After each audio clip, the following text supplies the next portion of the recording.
Hi, how are you? Today we're going to draw the map of Russia. It's a very big country, very big actually, the biggest country of all in the world.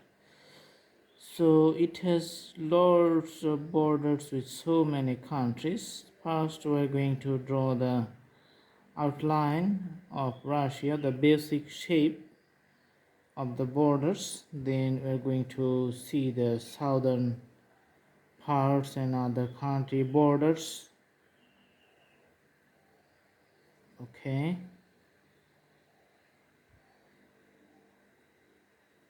Awesome. Also, it has so many islands you can see. Okay.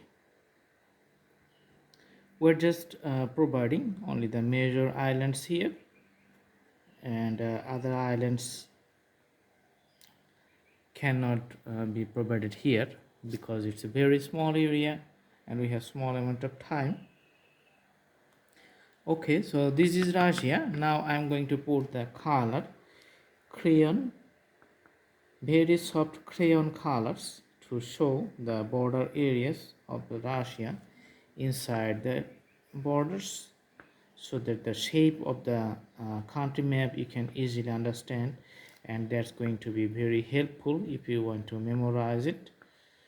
You have to do practice several times, then the drawing is going to be almost perfect for you. Awesome.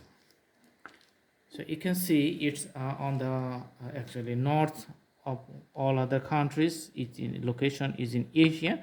Some parts are in Europe. It has the Arctic Ocean on the north, so it's almost to the Arctic region. All right, and Bering Sea here on the eastern side, and China on the south, Mongolia here, south Kazakhstan in this portion south, and in the European side you can see it has borders with Norway, Finland, Estonia, Latvia, Belarus, and Ukraine. Okay, so very cold country, very snowfalls there, lots of snows, and very big. Okay, so thanks for watching. I hope you like the video. Do practice, and the drawing is going to be very nice. You can also browse through our playlist in our channel. Go to the playlist and browse through the different categories. We have lots of thousands of drawings in there. Select your own choices and do practice. See you in our next videos. Thank you so much. Thanks for watching. Have a good day.